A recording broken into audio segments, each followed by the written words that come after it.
And we are live. Good morning, good afternoon, good evening, wherever you are today in the world. I am Melody McAllister. I'm just standing in for the great Alice Keeler today. So this is the longest I'm probably going to speak. But today we have amazing guests, or the daily guests, Tim Brzezinski and Chris Brownell. And I'm going to introduce them in just a second, but this is going to be a daily thing. And so we hope that you can join us every day. And Tim, would you please tell us about yourself? Sure. Thank you, Melody. Hi, everybody. My name is Tim Brzezinski. I'm the Professional Development Director at GeoGebra. My passion and my heart is to really to help teachers, to empower teachers to empower their students to becoming active discoverers of mathematics in fun ways. Awesome. Great. And Chris, will you tell us a little bit about yourself? Thanks, Melody. Hi, it's good to see you again. Yes, I'm Chris Brownell. I'm a professor of math and STEM education at Fresno Pacific University in Fresno, California, and an author of Math Recess, Playful Learning in an Age of Disruption.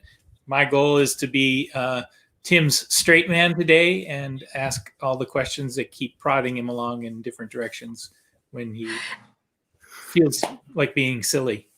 I love that you said that, Chris. And my job is basically for everybody who's watching, if you have comments and questions, I want to get those up on the screen and hopefully we'll get to address most of them. But don't feel bad if we don't, because we can always answer them after the show is over. So without further me talking more, Tim, why don't you take over? Sure. Thank you, Melody. Again, welcome, everybody. Thank you for taking a small half hour of your day and joining us here. So we're going to pick up right where we left off yesterday. And so yesterday we talked about creating a GeoGebra account.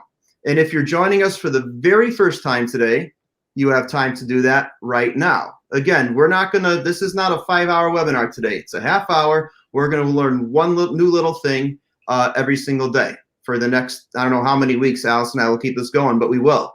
But right up here where you see this S right here on GeoGebra's homepage, it's geogebra.org. You will see an icon that says sign in up here. And if you could take a quick, say 30 seconds to 1 minute to go ahead and take the time to create a GeoGebra account. The easiest way to do so is to just do it right through Google. So if you literally, let me just do it here. If you literally go to geogebra.org, you'll see the sign-in icon right over here. And all you have to do is go here and hit create account right there.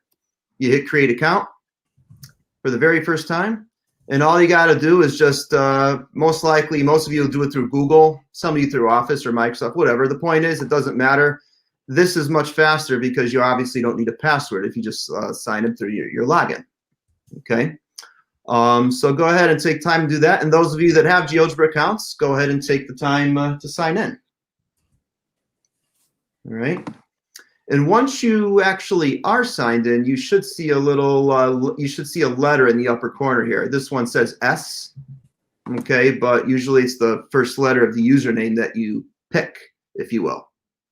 Okay, so yeah, this is part 3. We're going to talk about finding and organizing resources with students because we started exploring yesterday. Again, we're taking baby steps, but we're going to show you how to organize the stuff you find and love.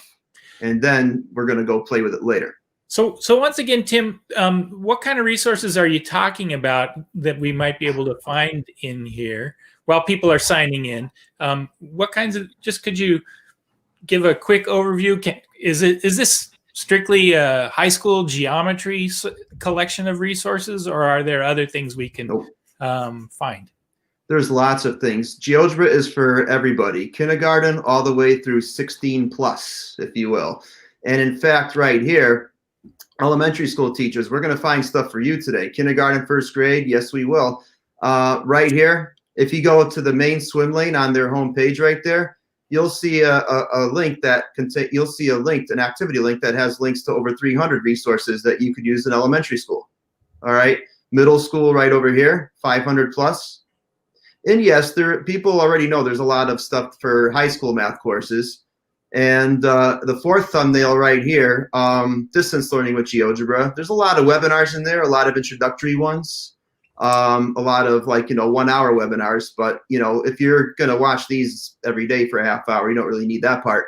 But we're just going to start again, as we mentioned yesterday, Chris, there's a lot of apps right here, blank apps. We're not going to just look at until probably 3 weeks from now, but we're going to focus right here on resources, which are right here. Oh, okay. Yep. That makes sense. Yeah. So basically, elementary school teachers, if I may, and Melody, when there's questions, feel free to just throw it out there and throw it, because I have it on my phone, kind of small, but I know there's a little delay, but just let me know. Right, Tim. And so honestly, for the people that are watching, for me to see the questions, you actually have to be doing it on a public page. So that's how I see the comments and questions come up. But if you see them on your Facebook page, like wherever you're streaming, but I don't get them up on here, feel free to address it also, because I probably will miss a little bit of that. So okay, that's the only sucky part of this. All right, well, I'll do my best here. So again, like looking for resources here. Let's suppose I'm kindergarten, first grade teacher. So I'm gonna probably go here to start, right? And GeoGebra, the team here, again, on GeoGebra's resources page, think of this as the YouTube of math interactives or math apps. All right, when you go to YouTube, there's millions and billions of videos out there, right? A lot of this, there's a lot of stuff on YouTube that's really great, and there's a lot of stuff that's kind of And when you start looking through GeoGebra, just by typing topics, you'll notice that it seems like everybody and their grandmother has made a GeoGebra activity on something, right? But the key is, how do I find stuff that that I think that would be best? It's like that's good. There's a lot of the stuff that the team has gone through, thousands and thousands of resources they put here in these hyperlinks. So I'm going to go to K-2 geometry, for example, and let's just start with something very simple, 2D figures. This is a book, but let me just go to where it says 2D figures here. I'll click, and gosh, this looks interesting, right? Let's go to say sorting objects. I'm going to go to this one right here, like in the middle. But this is something that is a public resource I can use and take, but I guess I'm not sure if there's directions here, but if I use logic, I'm thinking they kind of want, okay. It's almost like shape identification, right? Probably one of the Common Core standards for like some of the earlier grades. Anything that looks rectangular, let's drag in here. Something triangular, you can look in here. And if I'm a kindergarten teacher, or I'm assuming kindergarten, right? A kindergarten teacher, I'm assuming that this would probably be something I might want to have my students use. Hey, look at that, but I'm not going to remember where this is. So on my personal page, on my profile page, I want to have like a bookmark to this, if you will, or do that. Now, if I find when you're shopping around in GeoGebra, right, you find an activity you absolutely love. What I recommend doing is going over here to the 3 dots in the upper corner. You want to go right there. And 3 dots seem to be ubiquitous. Everybody's using those for things, right? There's always something more under the ellipsis, whether it's vertical or horizontal. Huh? Exactly. So we're going to go to where it says details. Okay. We're going to go to details here. And this is the details page. Yeah, it's had a lot of views. You get this, but you know what? There's a couple things here. A lot of people like to click the heart and make it a favorite. All right, and there is a favorite section in your profile page. You can do that, but I strongly recommend you not doing that, because you will start making favorite, and then 2 minutes later, gotta add that to my favorites, right? And then I see another one. And by after half hour, you have a favorites list that's like as long as 2 miles. So, and you're not going to be able to find stuff through it. Let's actually make our own personal storage space in GeoGebra, like a file cabinet for our favorite stuff that we can organize the way we want. Life is stressful teaching remotely as it is. So we're going to talk about organizing stuff in GeoGebra today. Nice. Okay. Yeah. So yeah, what you want to do here, instead of making it a favorite and clicking the heart, I recommend going to this button right here called Add to Book. Okay. Watch what happens when I click. I'm going to click it now. Now, I don't have any books because I'm a brand new user. I created another account just for the sake of illustration today. that I just want to do here. So I'm gonna choose to create a new book. Now it kept me in the same tab, and that's okay. But I'm gonna call it my kindergarten math resources, something like that. I don't know. I can edit it later.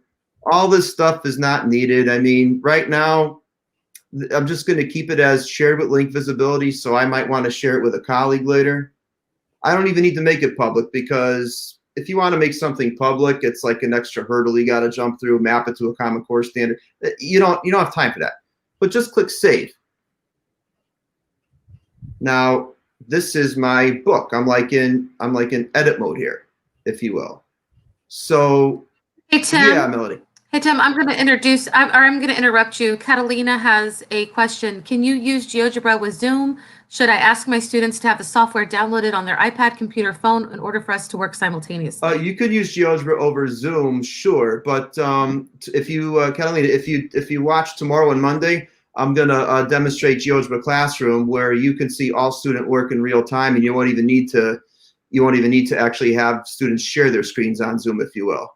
GeoGebra can be used for remote learning, whether you're 50 or 100% remote, or you could do it live in class if all students are in school separated wearing masks. So we have another question from Sundaram, and I apologize if I butchered your name. Can you explain how augmented reality using GeoGebra? That's another topic for another day. So if you look up GeoGebra 3D and augmented reality, you'll find a lot of stuff on the internet, and introductory stuff. If you go to GeoGebra's main page, tutorial section, you will find a reference that has all the links to install that on your devices. But we're not going to focus on that today. And without taking away from where we were headed with this conversation, I want to put a plug in here for Tim himself. Tim's kind of written quite a number of very interesting activities and posts a lot of videos about augmented reality applications in GeoGebra. He's got quite a few things that he's developed, and they're pretty amazing. So hang around. Thank you, Chris. And AR has its place in the classroom, but that's for like 4 or 5 weeks from now, where it's like, again, taking baby steps. That's like going to like mile 4 of Mount Everest, where we're not going to get there yet. But if you want to explore on your own, you'll find a lot of things really quickly. But I'm going to go back and yes, but Gabby, we're going to get to the book. We're going to get to that in just a second. I'm going to answer that. So let me share my screen again, and we'll keep going from where we left off. So I just got to get the other internet tab open there. So I created a book here, okay, and I have this object in my book. And so now, if I go back right here by hitting the back arrow, go back one more time, and go back one more time, I am now right where I was. That's the original spot where I found that particular activity, if you will. But just to show you where does it go on my page, right? I'm going to open up a new tab. I'm going to keep this tab open right here. This tab is important to me. I don't want to lose my place. But if I go to a new tab, go back to GeoGebra. Now your storage space in GeoGebra is found under your profile. Okay, so under profile here, look at what I have. Ooh, it says my username here is Seeker of Activities. That's what I'm calling myself here. I'm the seeker of some good activities, and I started a book. Now this book has only one item in it, and I could definitely add more items to this. And so again, I'm going to go back to that same thing here. Find all the quadrilaterals. Gosh, this looks, matching. This looks interesting, right? Shapes, whatever. What's a quad? Oh, yeah, I want my kids to definitely have this one. So I'm going to go ahead to the details page again, and I'm going to add it to the book.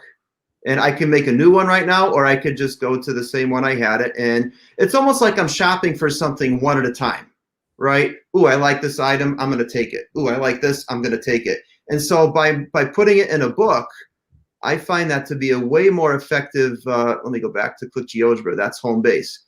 I find that to be a way more effective option for you to just store activities that you yourself really like. Okay, So that's how you could find stuff one at a time. Now, I also want to show you another way of creating a book here. Again, we're talking about organization today. Stuff from other users in the world that you find and love, and you want to actually put it in a place where you could store it for yourself that makes sense to you. That's what we're doing. Okay. So if I go to create right here on my profile page, okay. If I go to create, 1 second. Ellen asks about, what was that thing about the Common Core? Melody, I just saw it. Wants to know if it's possible to link a standard from the Common Core directly to an activity you've selected. There is, yes. If you go here, I think the public has the option to do this, but if I go here and go to the detail, I go to the details page for the activity. If I go to, you see this right here where it says tags?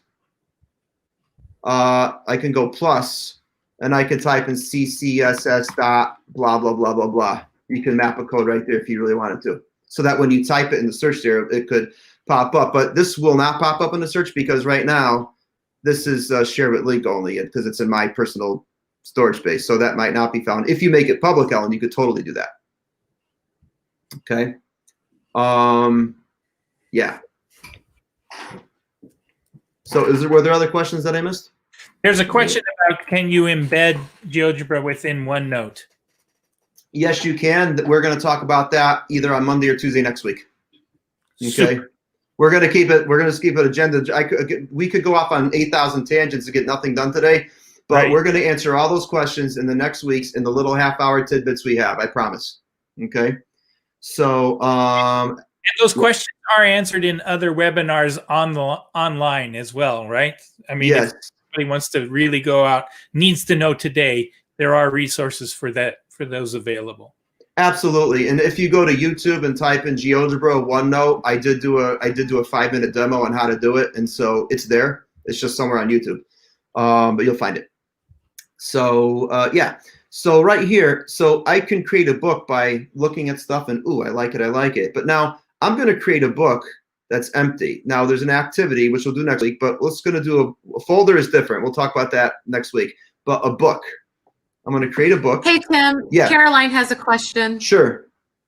I have a lot of stuff stored in my profile. Is there a way to organize after they are ready on my profile?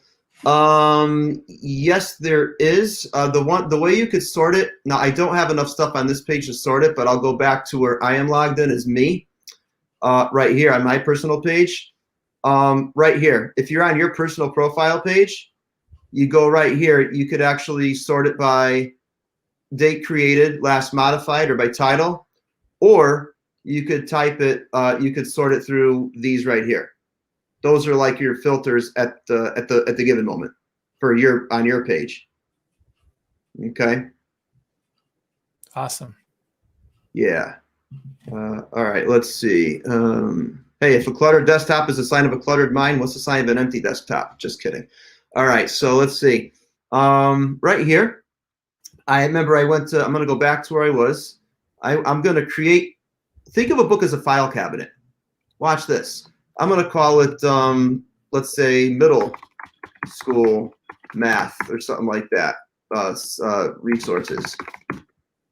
For high school teachers, I like to encourage you to create a book for every prep that you teach. You want one spot you can maybe like Algebra 1 resources, geometry resources. Again, you organize the way you need to and you want to. That's up to you.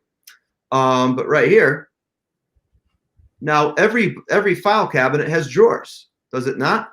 So I'm gonna add a chapter. I'm gonna call it a new chapter, and let's call it I don't know, plotting points, maybe in the coordinate plane.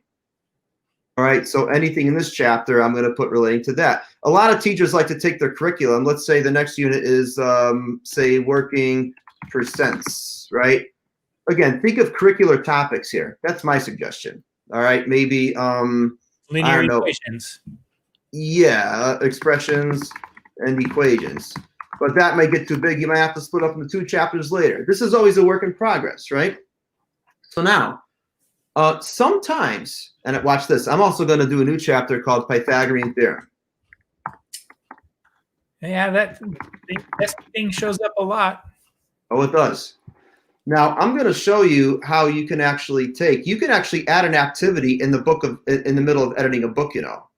This is pretty cool because if, let's say, I'm going to keep this second tab in, I'm going to keep it in here. All right, I'm going to get rid of the third tab. But now over here, watch this. I'm going to look for plotting points, right? And I find, say, this is more like Steve Phelps's graph the line, right? This is a quick formative assessment item that teachers could use to test if students know how to graph a line in slope-intercept form, right? Not that difficult. And hey, oh, this is cool. I'd like to take it. So some teachers, what they'll do is they'll actually highlight the URL. If I copy that URL right there, this is a little quick GeoGebra hack, really. Copy the URL. I mean, usually, yeah, I go add the book and do it that way. But here, I'll copy it. I'll add an activity, and I'll just paste the URL in there, and it'll show up automatically. I hit add, and it's in. That's amazing. And you know what else I could do? I could actually move it in the chapter that it belongs. It doesn't probably belong in here, so I just dumped it in chapter 3. Okay. Now, the last thing I want to show you here, because I know our time is going to be up sooner than we know it, is how you can actually import a ton of stuff all at once into your book. I'm going to show you here, and then I'm gonna do a new chapter. I'm just going to do one more, Algebra 1. Okay, so here's the logic here.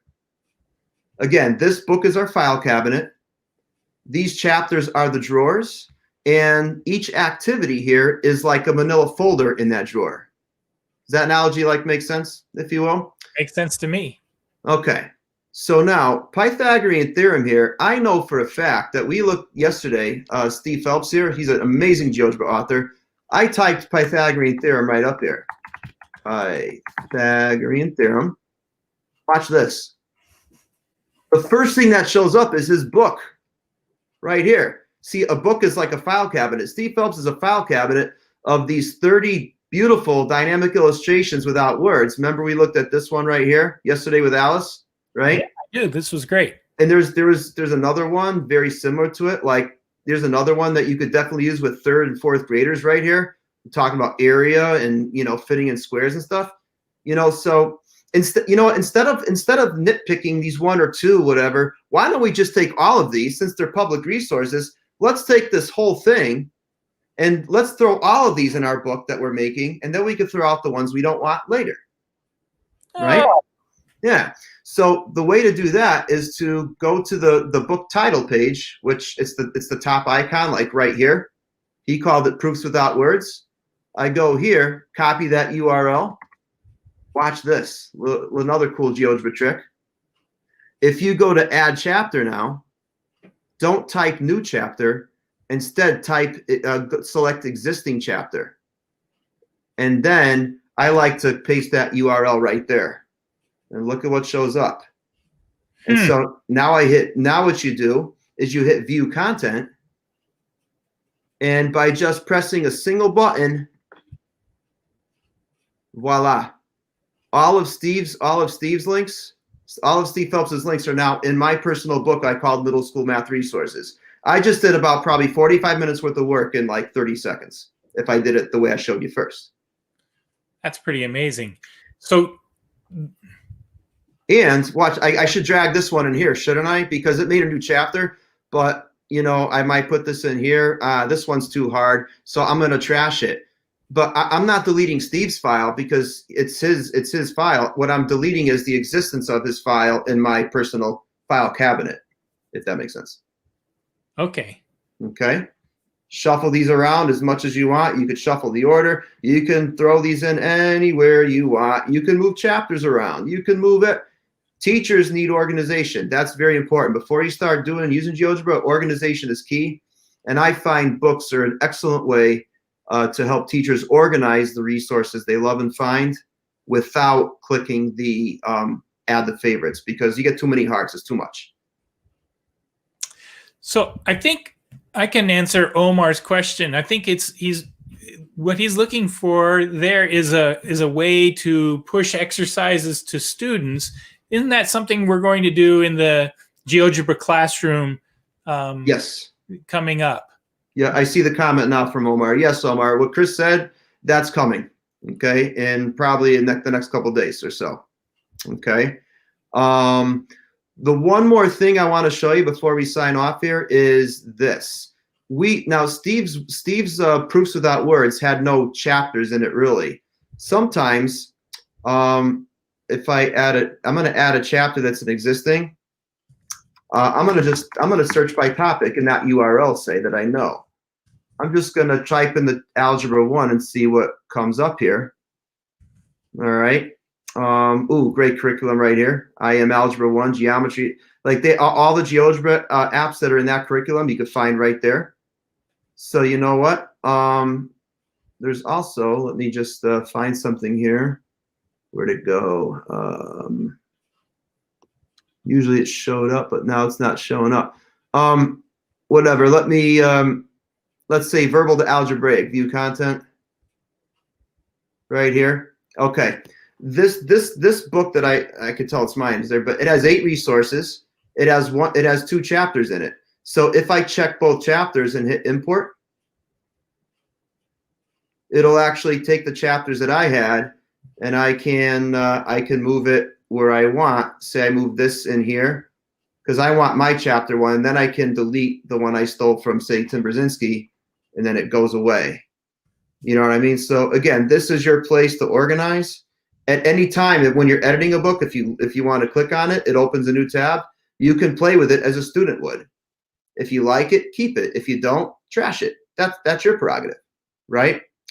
But at the very end of the day, when all is said and done, if you click on your profile right up here, right there, look at this, middle school math resources. I click on it, and that's exactly how I left my book, if you will.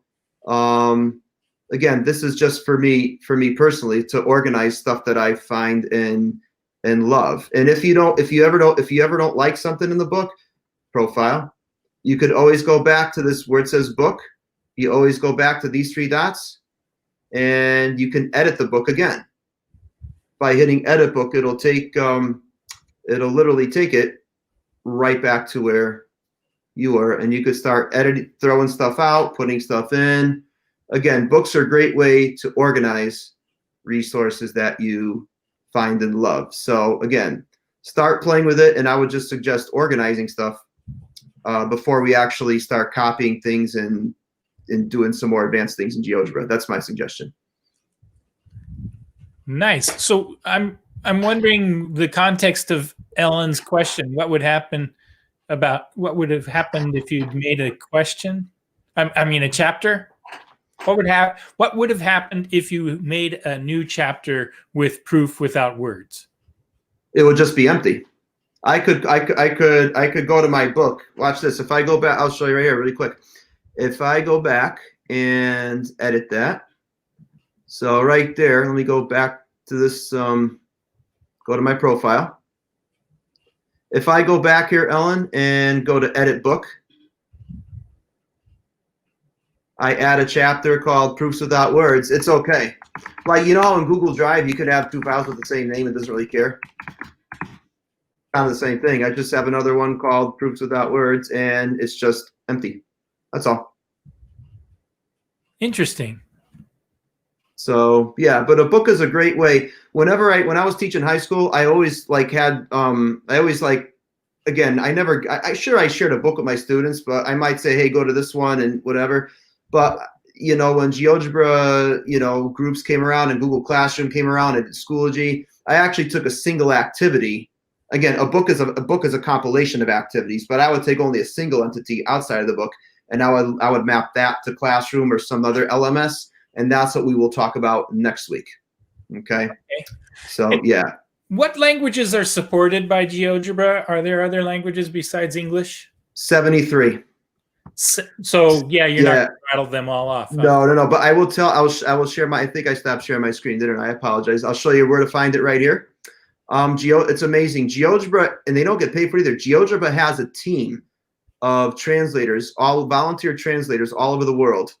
And it's just unbelievable. But if you go right to GeoGebra's page, the home page right here, right down here in the lower corner. Yeah, you got the social media feeds right there, but where it says English, check it out. Take your pick. Nice. I know there's less than 73 here, but I know that if you go to the apps, if you go to the app online, like the graph, like one of the calculators there, if you like, this is like an empty graphing calculator. We're going to do this probably 2 weeks from now. But if you go to settings and go to settings, you could choose the language. There's where you have the 73 of them. Japanese, you know, like right here. Watch this. Like I mean, I know what the tool, like that's how you say point in Japanese, but I know what they are. But this is great for teachers with ESL, students with ESL, something like English second language, that this is a natural accommodation that you now have for students there, that they can just use the apps right in their own native language. It's awesome. That's wonderful. It is. So I'm unable to send the constructions I made to my students by any means. It says, RT, we will talk about stuff like that in the next couple days. Okay. But yeah, we're going to stick to the agenda there. Tomorrow, we're going to show GeoGebra Classroom there. So we're going to actually you're going to experience what GeoGebra Classroom is like as a student. And I'm going to actually screen share all your work in real time as we're collaborating as people watching all over the place. You're going to role play student. I'll role play teacher. And then we will we'll show you how to create your own classes on Monday as well. That'll be a 2-part series coming up tomorrow at 2 p.m. from 2 to 2:30 Eastern. And also Friday, 2 to 2:30 Eastern, Monday, 11 to 11:30 Pacific, right there. So that's wonderful. So you're going to be able to handle all couple hundred of these of us? That's the goal. Yeah, it was that before. The biggest class I've had was 200 something students. I've threw it out there on Twitter, asked people to join. It will be, but you're going to experience this, and I'm going to see all your work, show you all your work. You won't have to screen share a thing. It's going to be awesome. So and I won't have to worry, and I as an instructor won't have to worry about finding special file types so that I can share my work with them or anything like that as well. No, so what we'll do is actually we'll look at how GeoGebra Classroom actually works from teacher and student perspective, and then we'll start talking about, you find an activity you love, but you know what? I want to change something about it. How can I tweak it just slightly and make it my own? We're going to show you how you can edit it to differentiate for the needs of your students, which is very important as well. Because most teachers don't like using stuff just as it is, but we want to put our own flair on it. What's best for our students, and that's what we'll also show you how to do in another half-hour session some point next week. Nice. Yeah. So I think our time is up. So yeah. Yeah. So thanks for coming, everybody. We'll see you again tomorrow. It'll be the two of us and Melody again. And Alice will be back next week. Is that correct? On Monday, I think. Yeah. All right. So cool. Melody's trying to talk, but her microphone's off. Oh man, I can't believe I did that, but Okay. True to form. Everybody, thank you so much for joining us today, and we'll see you again tomorrow. Please feel free to drop your questions, and we'll get to them even after this goes offline, or after we are not live anymore. Have a great one. See you tomorrow. Bye. Everybody. Thank you. Bye-bye.